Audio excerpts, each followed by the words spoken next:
ILCD, Institute of Languages and Career Development, the Center for Academic Excellence. Fampianarana na teny vahiny, anglais, français, espagnol, allemand.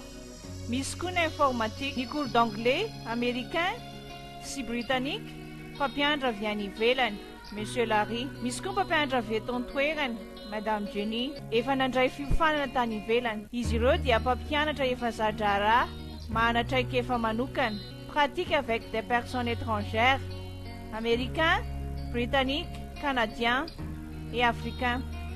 Fotoana fohy monja ianao dia efa mahay.